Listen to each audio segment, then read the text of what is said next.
Hello and welcome to another day's reading of the Tale of Despereaux. We are officially two reading sessions away from finishing this book. So, yay! Chapter 22, A Gentleman. The other rats hauled Despereaux into the crowded street and thrust him at the rescuer's feet. Rescuer yanked Despereaux upright. "Come on," the rat said loudly, shoving the mouse through the crowd. "Let's go, Buster." Rescuer's request for his own mouse had suddenly made him a rat among rats. The others patted him on the back, they whooped as he tugged on the mouse's leash, and they urged Rescuer to finish every savory bone. That's it, keep moving. Oh my god, why did that happen to my voice? Rescuer ordered Despereaux to the amusement of the others. And then the rat bent down toward the mouse to whisper, "It's okay, keep walking." Rescuer pulled his catch around a corner, and the two walked until they were alone on a side street. The mouse looked up at his captor in terror. Despereaux was faced with a question that no mouse wants to answer. Was it worse to be trapped in a box with a cat or alone with a rat in a dark alley? Rescuer leaned in close to Despereaux's face. "Right up here," he whispered. "Keep walking." The rat glanced over his shoulder at the desolate street. Then quickly he pulled Despereaux into the narrow gap in the wall. Within the crevice, Rescuer untied the mouse. Despereaux watched as the rat pulled a brick from the wall to open a passage and motioned for the mouse to enter. Despereaux hesitated. His heart pounded in panic. For what could he do? He squeezed inside. Within Rescuer's hiding place, a faint light placed a soothing kiss upon the frightened mouse. "Oh," said Despereaux. "See that light?" Rescuer said, "Real light." Despereaux looked up. "It's mine," said the rat. "You can share it." Despereaux glanced at the rat who was supposed to eat him. "It isn't much," said Rescuer, "but there isn't much light anywhere since everything turned gray." And the mouse raised his head toward the light again. It was a slight trickle, but warmed him to the bone. "You're not going to eat me?" Despereaux asked the rat. "No," said Rescuer. "I don't eat mice." "And then what do you eat?" "Crumbs, when I can find them." "So, you're a gentleman?" asked Despereaux. Rescuer studied the mouse. "When everyone calls you a rat, gentleman is a powerful word. Tell me that story," said Rescuer. "About the princess." Despereaux looked at Despereaux. Why am I wanting to call him Despereaux today? Despereaux looked embarrassed. "Tell me what she looked like," said Rescuer. "Well, was she angry?" Rescuer asked. "No, not at all," Despereaux said. Her heart was full of longing.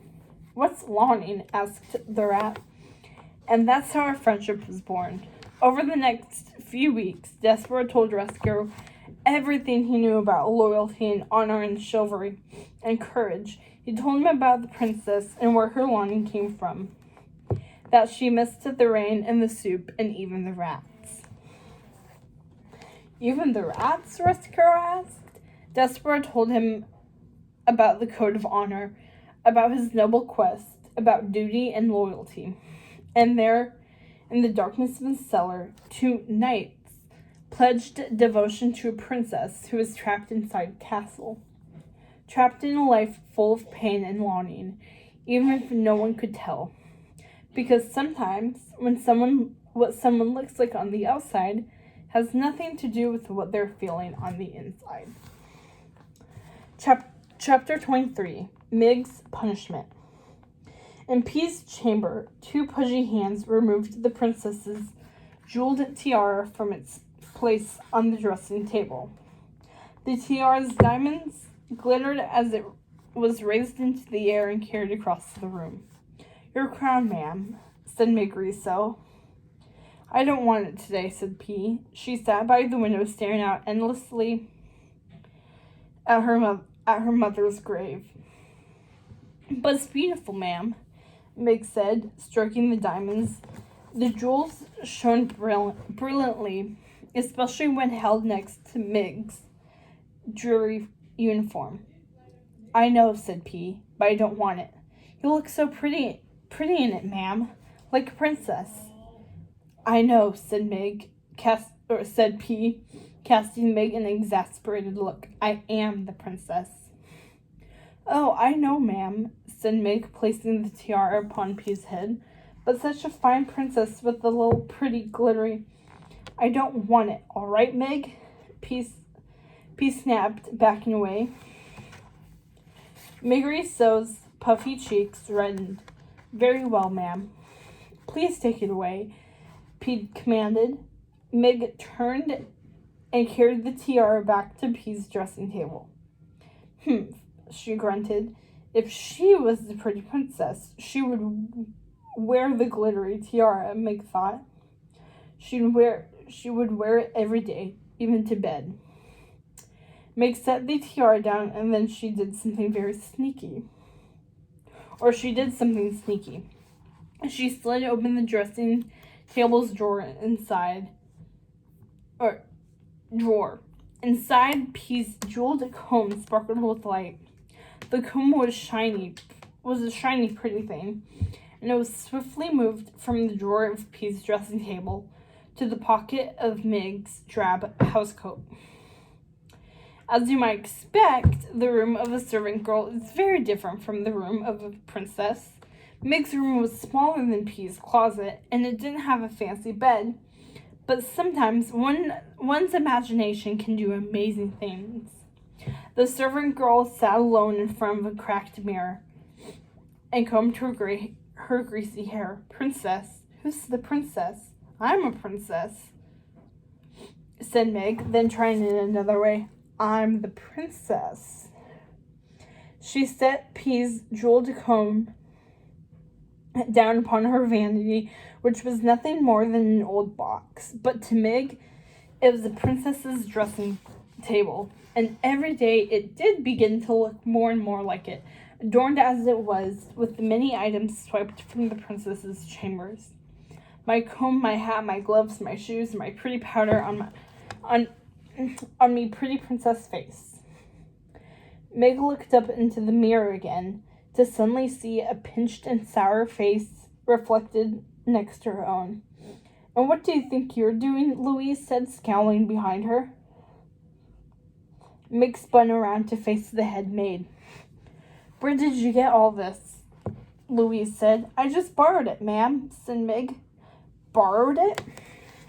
"I was going to put them all back. See that you do," said Louise, snatching P's tiara. "And you can spend the whole week taking Slop down into the dungeon for your little escapades." Louise turned on her heel and stormed out of the servant girl's room. Her last word echoed in the hallway, loud enough for Meg to hear. "Princess," she scoffed. Chapter 20.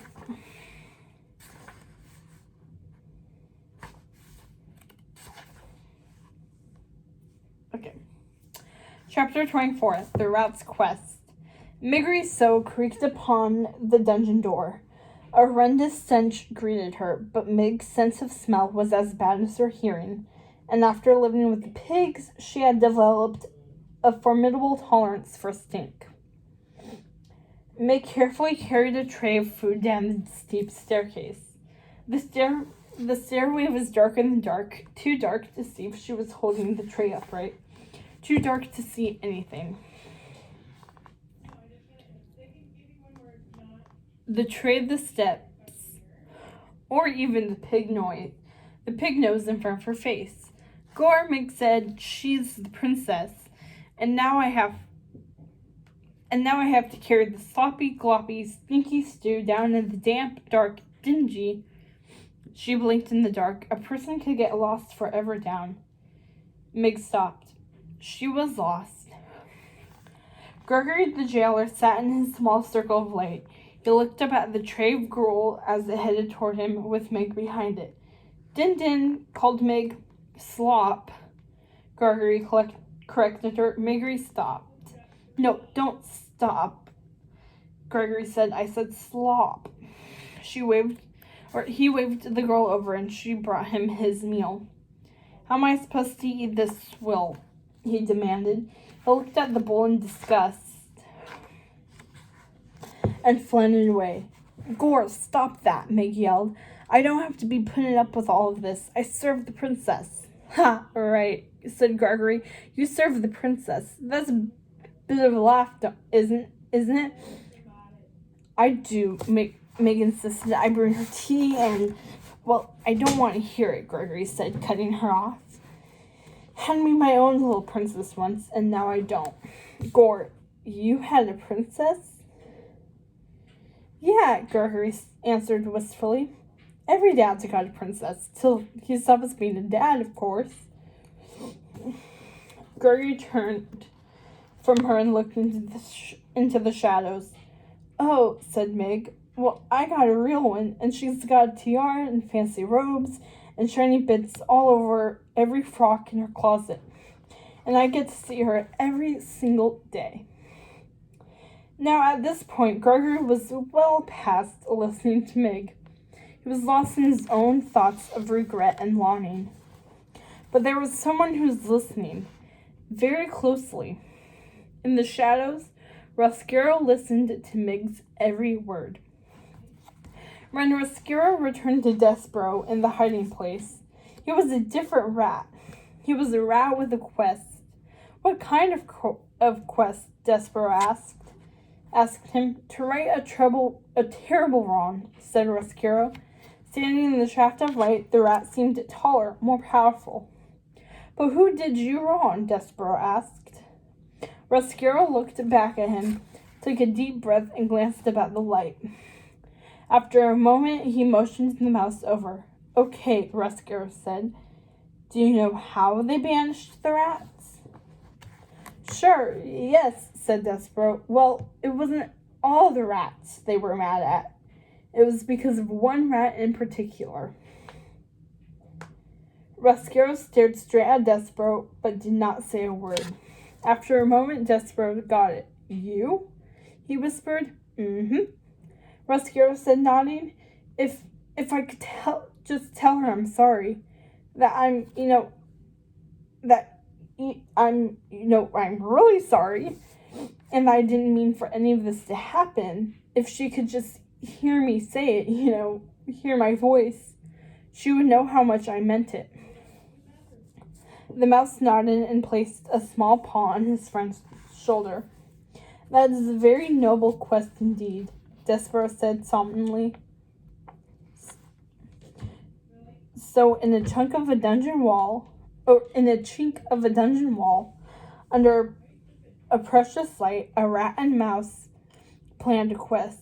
It was fortunate for them that Meg still could not see when she returned up the dark staircase.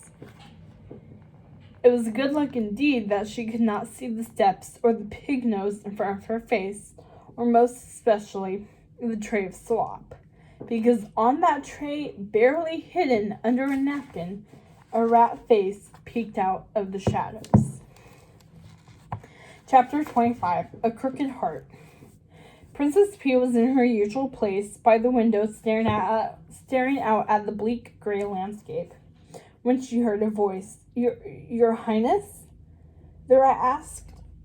He stood behind a bottle of perfume on her dressing table. Hold on.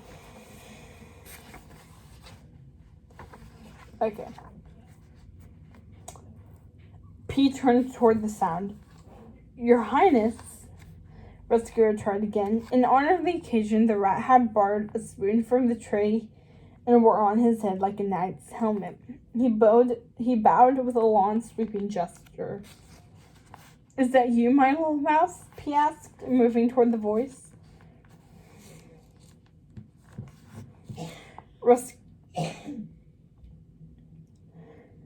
Rescuer winced. I'm not a mouse, he said. I'm oh, I forgot, said P, smiling.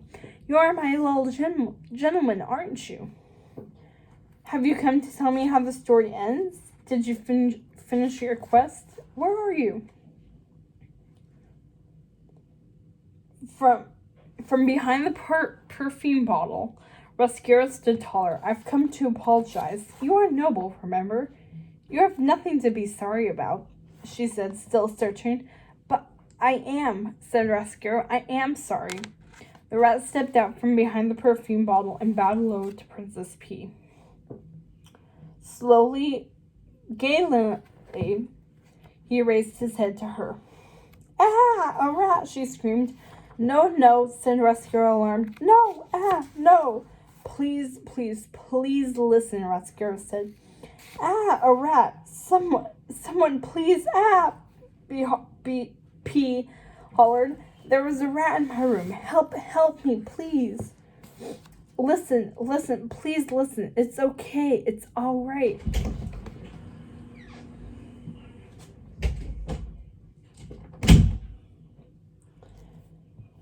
Please listen.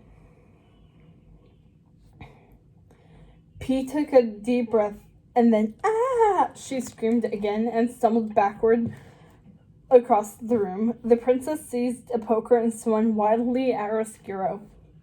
At the rat's size, the poker was terrifying. He scrambled out of the way as the gigantic iron rod whipped past his head, knocking perfume bottles off the dresser.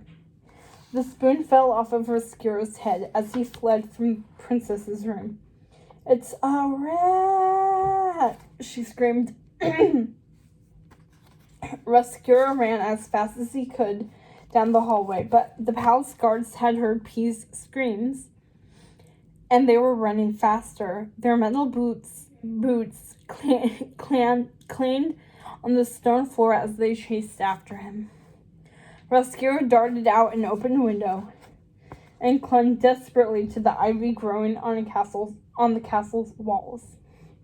It was here that the rat made a terrible mistake. He looked down. It was a 500-foot drop to the moat below. The sight of it made Rescuer's head spin. Above him, the guards were already approaching the window. Rescuer sped down the wall, swinging from vine to vine, but he couldn't help it. He looked at the moat once more and felt woozy all over again. He closed his eyes for a moment, and then Rescuer's worst fear was realized. He lost his grip. The rat was falling, rushing toward the moat at a dizzying speed. He reached for the wall for anything to stop his fall. At the last second, Rescuer grabbed a piece of ivy just before he hit the windowsill. The sill broke his fall hundreds of feet up in the air. Rescuer panted in front of a filthy pane of leaded glass. He tried to look inside, but it was opaque with years of grime. The rat climbed through the open window and hoped for the best. He landed in a cluttered broom closet of the servants' wing. Rescuer called over mops, rags, and feather dusters. He finally found refuge beside a metal bucket and leaned against the side. Rescuer closed his eyes, exhaled, and opened them again. A monstrous face glared at him. The startled rat flinched, and then he realized he was looking at his own reflection. Rat, the queen had shrieked. Rat, the princess had screamed. What would you do if your own name was a bad word? If John or Beth or Bill was an insult? Well, that's how Rescuer came to feel about who he was. But this time the rat did not cry. This time the rat stared at his reflection. as if looking into a mirror. The face was molted and distorted. And when a rescuer emerged from the closet, all that could be seen of him were two beady red eyes in the dark. When your heart breaks, it can grow back crooked. It can grow back twisted, gnarled, and hard. The rat still had longing, but now he just longed for someone whose heart was as hardened as his was. He scurried into the cluttered and windowless servants' wing. He glanced from side to side and darted along a wall, stealthily like the rat he truly was. The rat was searching for someone. Chapter 26, A Plan. Mary So sat at the homemade dressing table in her room. "Pretty princess," said Meg. "Pretty, pretty Princess Pie. Only there wasn't a princess in sight, and Pete's belongings were long gone." Meg looked straight ahead into a large wooden frame propped upon her table. She appeared to be gazing into a mirror, but it wasn't a mirror at all. "What a pretty princess," said Meg, staring at the portrait of Princess P that had hung in the hallway. "My gloves, my comb, my pretty spritzy water, all fresh and ladylike." From a pipe in the corner, the rat watched. And the servant girl talked to herself. He watched her gaze at the stolen portrait of the princess as if it were her own reflection. He watched the girl believe. From the shadows, the rat saw all of this. "My jewelly girly hat, all sitting on my princess head," Meg said, and with that, Meg So took a spoon and sliced the painting right down the center of the canvas. "Who's the pretty princess, Pumpkin Pie?" "You are," said a voice. The rat settled upon her shoulder. "Right," said Meg, not noticing the rat at all. "I am," a rescuer whispered into Meg's ear. "You are, and you should be dressed in those clothes." Quite right, I should," she said. "And you should lounge in that bed." A rescuer suggested. "Lounging," Meg repeated, delighted by the word. "Lounging round. Yes, the whole day. And you should be wearing that crown."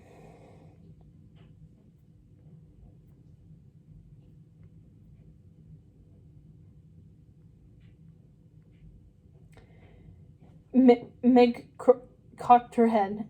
"I should be wearing a frown?" "No," Roscoe said, sighing. "Not a frown, a crown." "Gore," Meg cursed. "Can't hear me own self think." Then she did think, for a moment at least, and she realized she hadn't been listening to her own inner voice at all, but to whatever was sitting upon her shoulder. "Ah!" screamed Meg So. "Shh!" said Rescue.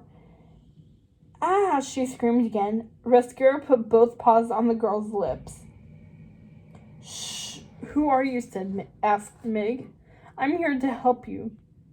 By getting me caught with a real rat in my bunk? I don't think so," she said, and inhaled to scream again. Rescue threw his whole rat body against her mouth. "And what if they find you with a painting of the princess?" asked Rescue slyly. "You think that's as bad as a rat?" Meg paused. She thought at best she could, while Rescue eased backward.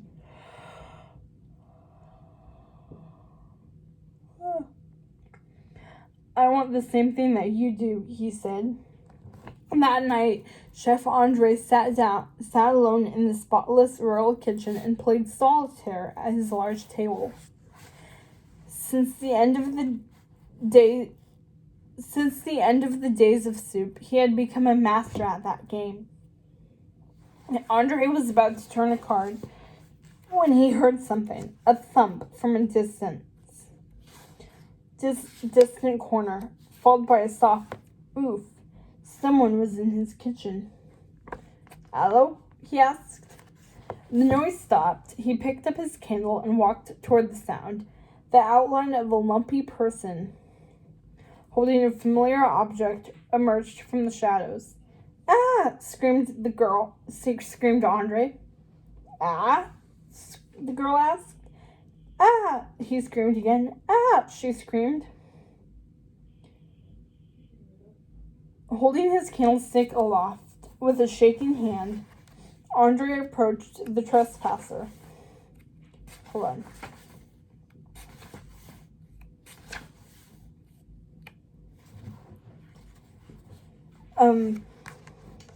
Andre approached the trespasser. The light of his candle revealed a girl gripping a butcher knife. She turned to him and smiled. "What are you doing?" Andre asked. Meg said, "I need it for a baby."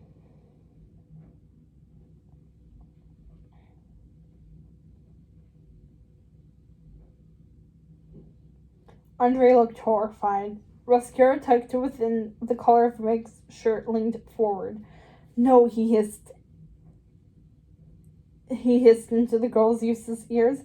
"Not a baby, for m'lady." "I mean," Meg said loudly, "for me lady." The chef nodded. Meg paused before saying more. "To chop apples. She'd like some apples." Andre shrugged. Meg stared frozen. "Now turn and leave."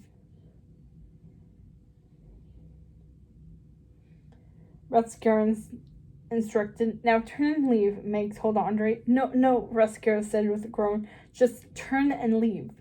"All right, sorry," Meg said to her caller. "Sorry, bye. I can't hear you because, see." Miggery So's cheeks reddened as she turned to leave, but not before she wrapped the butcher knife in a kitchen towel and thrust it into her bag.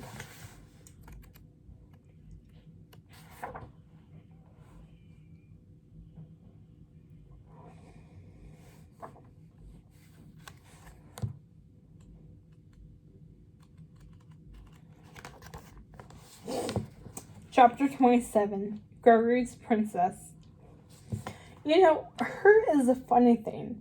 The same thing that makes one person angry can make another person grieve. Not so many years ago, a man held his own bundle wrapped in a towel, but the towel wasn't wrapped around a butcher knife. It swaddled a baby. "Take care of me, little princess," the man said faintly.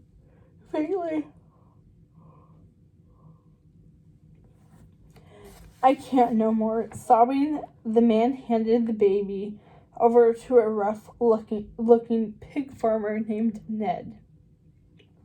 "Oh, I will. Don't worry," Ned promised as the man reached down to kiss and stroke the head of his little girl for the last time. The man took the baby in his arms again and gave her one more tremendous hug. Right out there?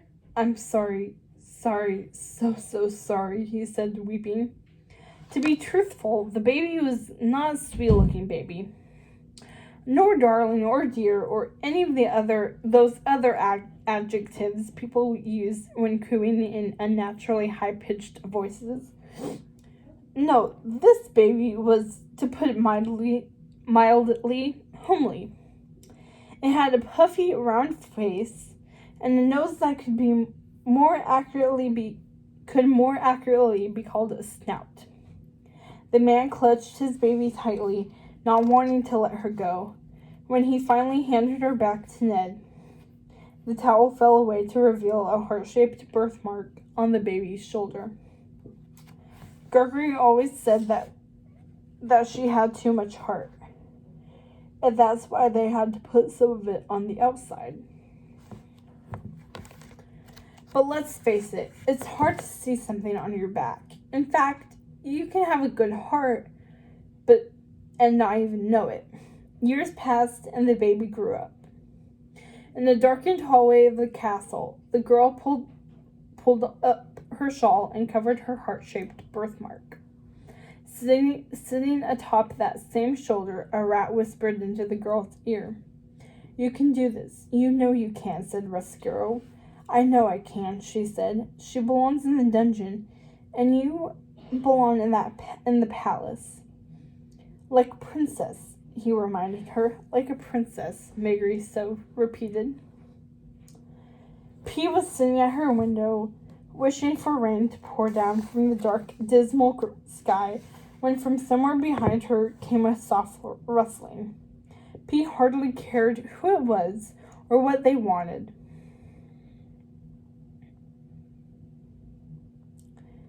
But she turned anyway. The princess wasn't expecting the servant girl, and she certainly wasn't expecting Meg to be carrying a bundle of rope and so many old-looking tools. "What are you doing?" P asked. Meg hesitated. "Cleaning, ma'am." Rescuer rolled his eyes. "With rope?" P asked. "Helps, ma'am." "Well, stop it," P said. "You look ridiculous." Sorry, ma'am," said Meg, unable to hear P's soft voice. P said louder, "You look ridiculous." Meg's ruddy cheeks whitened. P's words had reached Meg's damaged ears loud and clear. In fact, they seemed to arrive in slow motion, each syllable perfectly enunciated. 3 stabs to Miggery So's heart. "You look ridiculous."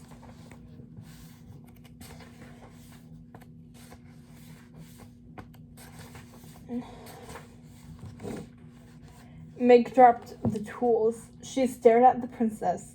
Her face began to change colors. First pink, then grapefruit.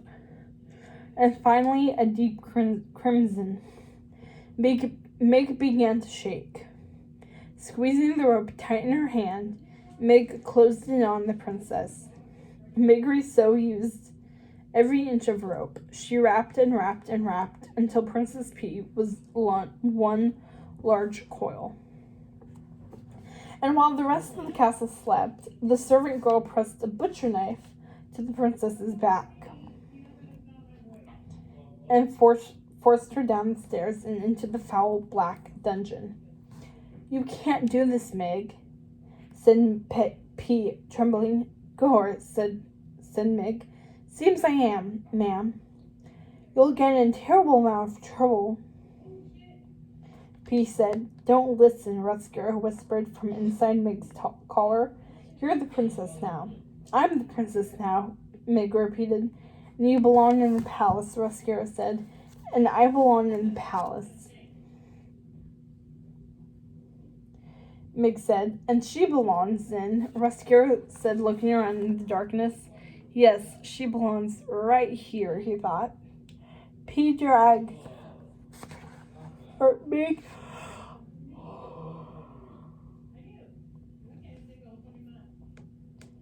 Meg dragged P to a cell deep within the dungeon. Behind the cell's bolted doors, a lamp shone on the 2 figures, the golden-haired P wrapped from head to toe in rope, and the dull servant girl holding a butcher knife. One was the princess, and one was not. P looked around at her own home. No, she screamed. "You can't do this. Help, someone help me." "Tell her it's no use," Rescuer said to Meg. "No one can hear her." Help, cried P.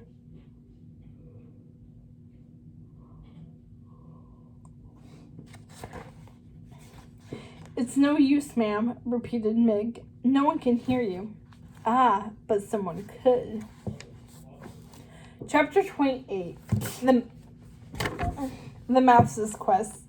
From a nook in the dungeon wall, 2 extraordinary large ears turned, first right, then left, toward a distant sound. Despereaux wrapped himself in a cloak and fled from his hiding place toward the cry for help.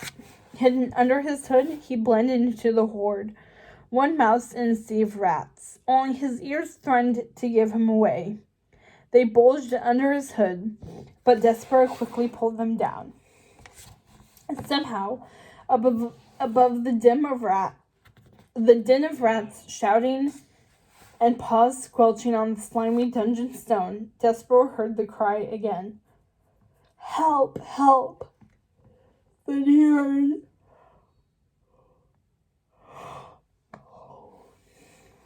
he heard a second voice. Help! I'm in here. The mouse looked up. The cries were coming from the prison cells. Despereaux ran closer, passing one cell door after another. He turned a corner and saw even more doors, but which one? Help! Someone cried from down the dark corridor. Miguel's face was pressed against a barred window. You filthy, stinking rat. You tricked me. A large cluster of rats gathered in front of the cell next to Miggs, but they weren't paying the slightest attention to her. They were laughing at the sound of another prisoner weeping. To a rat, there was nothing more amusing than the suffering of others. It's a human, said one, rubbing his paws together. Not yet, lads, ordered the largest among them. Now, you've got to wait. It's nowhere near dinner time. Oh, come on, Smudge, a rat replied. I'm starving. Another whisper came from the cell next to Miggs. Despereaux recognized it at once, and his tiny heart skipped a beat. And the mouse studied the princess's locked doors. It had a tiny slit of a window high above his head, far too high to reach. Despereaux scanned the corridor behind the rats. A broomstick was propped against the wall. Perhaps Despereaux had learned a thing or two in school about being a mouse, because where a human would see a tool used for sweeping floors, the mouse saw a different use. He saw transportation.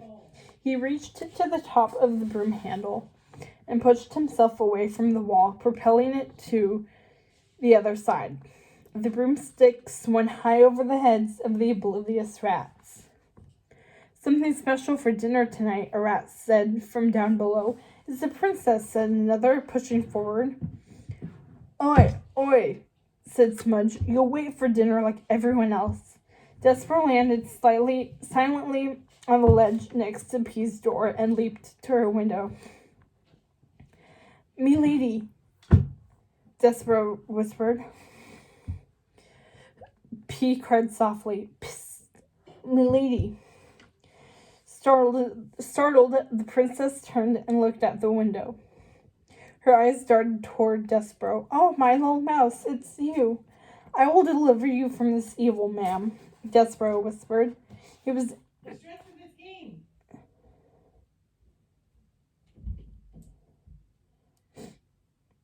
inches away from her. "Oh no," P whispered back. She tried to move, but she could not. She was still one big coil of rope. So instead, the mouse pressed close to her.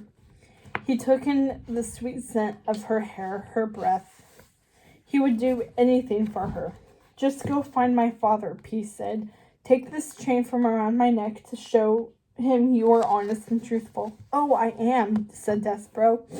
"Honest and truthful and loyal and—" "I know," P said, "but hurry. Here, take it. There isn't much time." Despereaux unhooked the chain, adorned with a heart-shaped gold locket, and took it from around her neck. The necklace was delicate on P, but weighed heavily on the mouse. He held the heart in front of his own and draped the chain around him like armoire.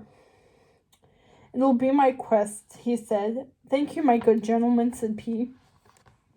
It was all Despereaux needed, because a mouse needs something to push him through a mob of rats, through a dark and stinky dungeon, and toward the inevitable doom. He was a noble knight off to save his princess, and time was running out. And with that, this is, like I said in the beginning, the second to last video for this book. So I am currently making a playlist for this book, so if you want to just go ahead and binge listen to these videos, you can. With that, remember to like, subscribe, and comment.